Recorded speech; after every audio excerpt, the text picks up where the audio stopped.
여러분, 기적이라는 단어를 생각하면 어떤 감정을 느끼시나요? 기적. 보통은 놀라움, 흥분, 기대, 이런 감정들이 떠오를 것 같아요. 기적의 사전적 의미를 찾아보니까요, 상식을 벗어난 기이하고 놀라운 일이라고 하더라고요. 자, 그러니까 우리는 우리가 기대하는 상식, 그 인과관계가 있잖아요. 예를 들면 콩을 심으면 콩이 난다라는 인과관계가 있는데요. 콩을 심었는데 사과가 열리는 거예요. 그러면 우리는 그걸 보고 우리가 예상하던 결말에서 벗어나네. 너무 놀랍다 말하면 그것을 기적이라고 말합니다. 그런데 여러분, 심리학에서도 이 기적과 같은 단어가 있는 걸 아십니까? 바로 회복 탄력성입니다. 1955년도에요. 미국의 심리학자, 교육학자, 정신과 의사들이 모여서요. 한 가지 실험을 하게 됩니다. 진짜 사람의 성장 배경이 그 사람의 성장 후 미래에 영향을 미칠까? 가난하고 부모가 알코올 중독자이고 가정폭력이 있는 가정에서 자란 아이들이 범죄자, 노숙자, 약물 중독자가 될 확률이 정말 더 높을까? 라는 것을 알아보고 싶었습니다. 그래서요, 아주 가난한 사람들이 모여 사는 카우아이 섬이라는 곳에서요, 833명의 아이들을 태어난 순간부터 조사해서 40년 동안 이 사람들의 인생을 살펴보았습니다. 그리고 얻은 결론은 예상했던 대로 이 중 다수가 부모처럼 약물 중독자가 되거나 가난하게 살거나 노숙자가 되는 사회의 실패자들이 되었습니다. 그래서요, 많은 학자들은 별 특이할 것도 없는 결론이다라고 얘기하며 이 연구를 중단했는데요. 그런데 에미 워너 박사라는 사람이 다시 이 통계를 보니까요, 이 중에서 3분의 1은 신기하게도 이 예상에서 벗어났다는 것을 알게 되었습니다. 이들 중 3분의 1은요, 좋은 직장도 가고요, 이 섬을 빠져나오기도 하고요, 그리고 대학을 졸업하기도 하는 거예요. 그리고 더 살펴보니까 미국의 상위 30%의 인생을 이 10%의 인생이 살고 있다는 것을 발견하게 됩니다. 그래서 에미 워너 박사는요, 이들도 동일한 폭력 가정, 알코올 중독자 가정, 다 동일한 가난한 환경에서 자랐는데 도대체 이들에게 무엇이 달랐을까? 다시 연구하게 되었는데요. 그것을 살펴보니까 이들에게는 기적을 만들어주는 한 사람이 있었습니다. 할머니, 할아버지 또는 그 동네의 교회 목사님 또는 옆집 아줌마, 아저씨, 이 분들이요, 이 아이들에게 다가가서요, 네가 원하는 걸 도전해봐. 넌 이렇게 살 사람이 아니야. 더 큰 꿈을 꿔봐. 그리고 도움이 필요하면 나한테 얘기해. 내가 좀 도와줄게. 라고 말하며 이 아이들에게 지속적으로 넌 너의 환경에서도 다른 삶을 살 수 있어.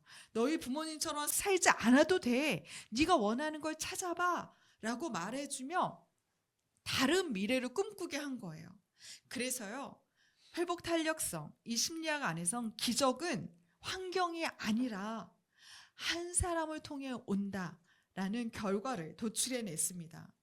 얼마나 놀라운 연구인지 모릅니다. 70%는 환경에 굴복하지만요, 이 중 30%는 환경을 이겨냅니다. 누구 때문에요? 더 나은 삶을 살 수 있다 말한 한 사람 때문에 그렇습니다. 자기 삶에 있는 당연한 인과관계를 끊어버리고요, 넌 달라, 넌 가치 있어 라고 말하는 그 한 사람 때문에 새로운 삶으로 안내되는 겁니다. 이것이 바로 인생에게 가장 아름다운 기적 아니겠습니까? 오늘 성경은요, 이런 기적을 만들어내는 사람으로 살아라 명령을 받은 사람이 등장합니다. 바로 모세와 아론입니다. 하나님은요, 이들에게 새로운 명령을 주세요. 그리고 오늘은 이 사람들이 그 기적을 생산하는 것으로 우리는 새로운 삶을 꿈꾸게 됩니다. 우리는 지난주 7장에 이르기까지요, 그저 동일한 삶을 맴도는 것 같은 지지부진한 이스라엘 사람들의 생활을 보았습니다. 하나님은 전능하신데 그 전능하심이 도대체 내 삶에 무슨 이유가 있을까? 하나님은 능력이 많으신데 그것이 진짜 지금 내 삶의 고통과 아무런 연관이 없구나 라고 하는 낙담하는 시간을 이스라엘은 보내고 있었습니다. 그런데요, 오늘부터 그 전능하신 엘샤다이 하나님이요, 이스라엘의 하나님이 되어주십니다. 드디어 이들의 삶의 한복판에 찾아와서요, 내 삶의 엘샤다이, 기적을 만드시는 야훼 하나님을 경험하는 겁니다. 하나님은요, 모세와 아론을 바로 왕에게 보냅니다. 그리고 이스라엘을 노예가 아니라 하나님의 백성으로, 바로가 아니라 하나님을 예배하는 삶으로 삼겠다고 선포하십니다. 자, 이 선언은요, 바로 왕뿐 아니라 이스라엘에게도 매우 낯선 정체성입니다. 지난 400년간 이들의 관계는 왕과 노예였고요, 이들의 생존권은 바로 왕에게 달려 있었습니다. 그래서 이스라엘은 살기 위해서 누구를요? 바로 왕을 섬겨야 해요. 그런데 하나님이요, 이 익숙한 인과관계를 끊으시는 겁니다. 그들은 너의 노예가 아니라 나의 백성이야, 너를 섬기는 것이 아니라 나를 예배하는 백성이야 라고 말씀하시는 거예요. 이스라엘이라는 한 민족을 두시고요, 바로 왕과 소유권 전쟁, 정면으로 충돌하시는 야훼이십니다. 이제 바로는 그 요구 앞에 이적을 행하라 요구합니다. 당시 바로는요, 그저 정치인이 아니에요. 자신은 신의 아들이라 믿었습니다. 그래서 신인 나를 위협하려면, 신인 나와 조율하려면 너희가 더 큰 신이 되어야 해, 너희의 신이 더 크다는 걸 증명해야 돼 라고 이적을 행하라고 말하는 겁니다. 그래서요, 모세와 아론은 이 이적을 통해서 바로보다 더 강한 신 하나님을 보여주어야 했습니다.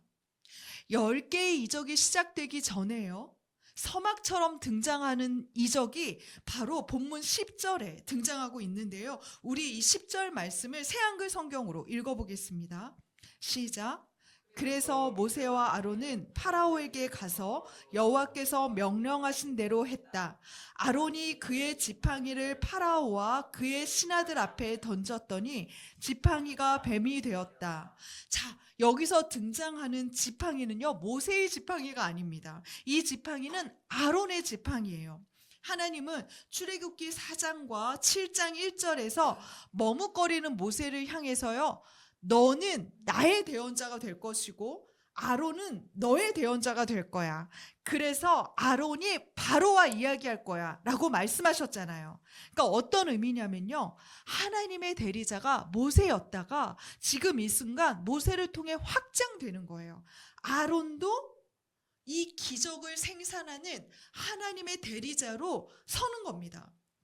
아론은요, 이제 모세가 명한 대로 자신의 지팡이를 던져야 돼요.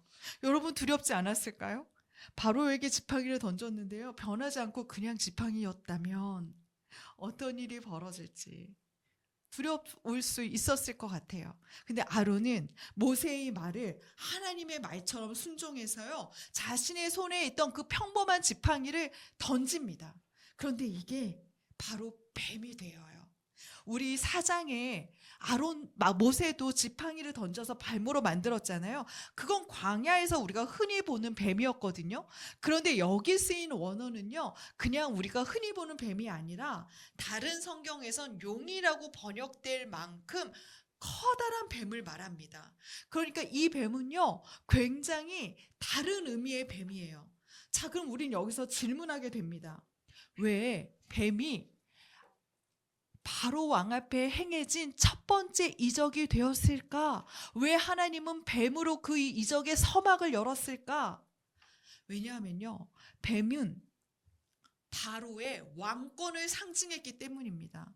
우리 옛날 고대 사진을 보면요, 뱀의 모양의 왕관을 쓴 파라오를 볼 수 있었을 거예요. 애굽에서 뱀은요, 두 가지 의미에서 굉장히 영험한 동물이었는데요, 첫 번째는 뱀이 영생한다고 믿었습니다. 여러분, 뱀은 때가 되면 허물을 벗잖아요. 그리고 다시 기어가잖아요. 이 모습을 보면서 고대인들은 마치 죽음을 이기고 그 죽음의 허물을 벗기고 다시 태어나는 신처럼 여겼던 겁니다. 그래서 뱀은요, 영험하고 영생하는 동물이었기 때문에 바로왕은 내가 바로 그 불멸의 신이다, 영생의 신이다라고 선전하는 의미에서 그 뱀의 왕관을 썼던 거예요. 두 번째는 뱀이 땅을 기어다니지 않습니까? 이 땅을 기어다니는 모습이 마치 땅의 소리를 듣고 땅을 다스리는 것처럼 본 거예요. 위대한 통치자의 의미가 있었던 겁니다. 그래서 바로왕은요, 불멸의 신이라는 의미에서 또 위대한 통치자라는 의미에서 이 뱀을 자신의 왕권으로 사용했습니다. 하나님은요, 지금 아론의 지팡이를 뱀으로 만들면서 뭐라고 말하는 거냐면요, 자, 너의 왕권이 그렇게 대단해? 난 지팡이로도 그 왕권을 만들 수 있어. 지금 누가 더 큰 왕권을 가졌는지 대결해보자. 내가 그 힘의 근원이라는 것을 너에게 증명할게 라고 말씀하시는 겁니다. 그러면 뱀이 나왔잖아요. 아론의 지팡이가 뱀이 됐잖아요. 그럼 모세가 좀 두려워해야 하는데요, 바로왕은 전혀 두려워하지 않습니다. 바로는요, 자신의 신하들을 불러요. 그리고 똑같은 마술 행해보라고 말하는 겁니다. 그런데요, 우리가 당황하는 건 그들도 자신의 지팡이로 뱀을 만들었다는 데 있습니다. 하나님만 하실 수 있어야 하잖아요. 세상 그 무엇도 할 수 없는 것을 우리가 기도해서 하나님이 하셔야, 이것 보세요, 하나님이 하셨습니다, 우리가 주의 영광을 드러내잖아요. 그런데 세상은 얼마나 자주 돈과 권력으로 하나님이 하실 수 있는 것들을 만들어내는지 모릅니다. 그것을 목도할 때요, 우리는 정말 누가 신인가? 이게 정말 내가 경험하는 것이 하나님의 능력이 맞는가? 라고 질문하죠. 이에 대해서요, 어거스틴은 하나님의 도성이라는 책에서 이렇게 말합니다. 악마도 기적을 행할 수 있다. 그러나 그것은 우리를 구원하지 못한다. 얼마나 정확한 표현입니까?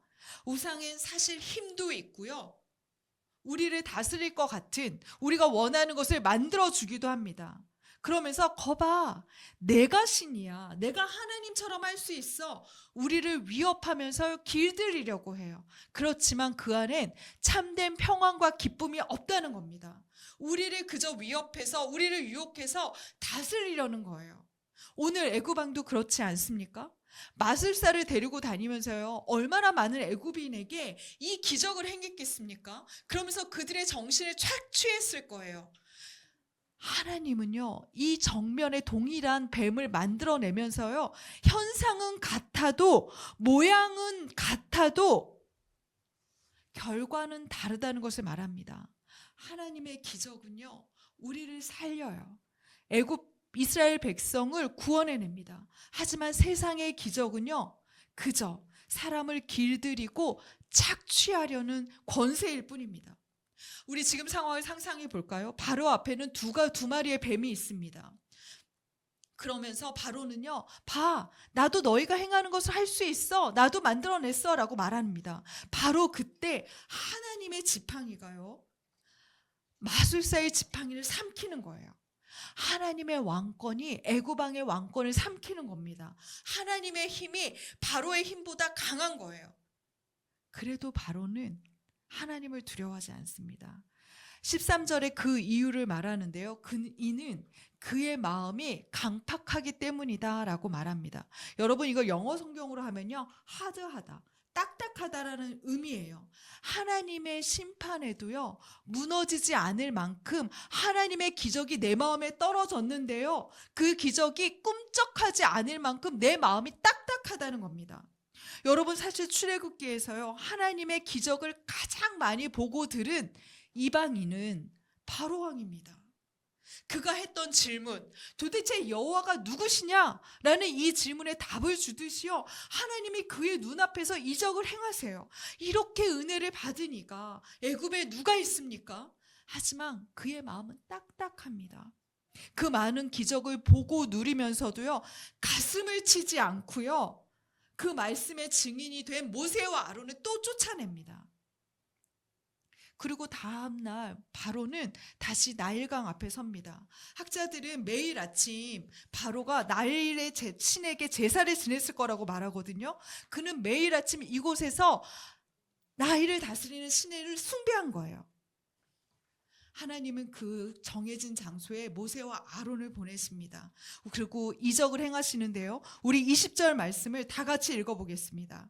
모세와 아론이 여호와께서 명령하신 대로 행하여 바로와 그의 신하의 목장에서 지팡이를 들어 나일강을 치니 그 물이 다 피로 변하고.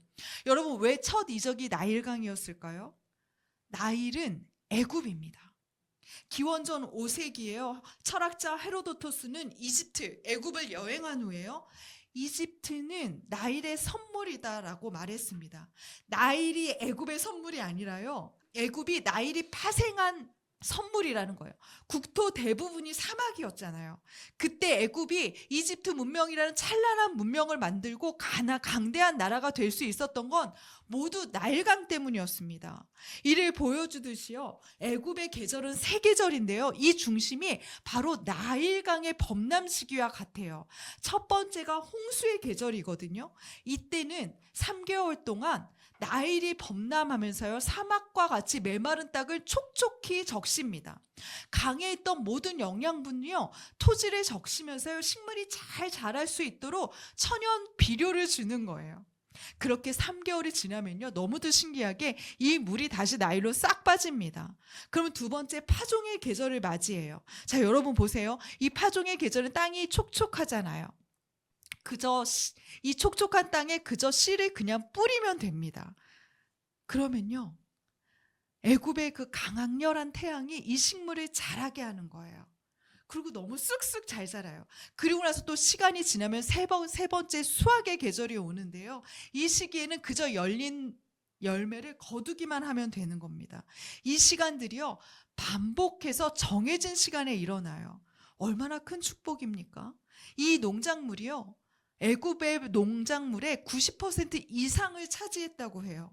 그러니까 애굽의 시간은 어디의 시간이에요? 나일강의 흐름과 일치했다는 겁니다. 그런데 하나님께서요, 이 나일강을 심판하세요. 생명의 젖줄이 아니라 죽음의 강이 되게 하십니다. 왜요?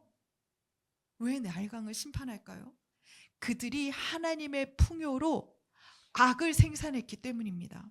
하나님은 풍요의 나일강을 그들에게 선물로 주셨는데요. 이들은 이 풍요로 생긴 권력을 히브리 남아들을 죽이는 데 사용했습니다. 이 나일강에 얼마나 많은 아이들이 던져져 죽음을 당했겠습니까? 하나님은 그 아이들의 울음소리를 다 들으셨어요. 그 아이들을 던지는 그 부모의 애통한 소리를 다 들으셨습니다. 그리고 너희는 이 강을 통해 풍요를 누리면서 누군가에겐 죽음과 고통이 되게 하는구나. 너희에게 내가 이런 풍요를 주었는데 너희는 그 풍요를 누리면서 누군가에겐 고통의 소리가 되게 하는구나. 하나님이 진노하시는 겁니다. 하나님은 7일간이나 나일강을 피로 채워서요, 하나님의 능력을 보여주세요.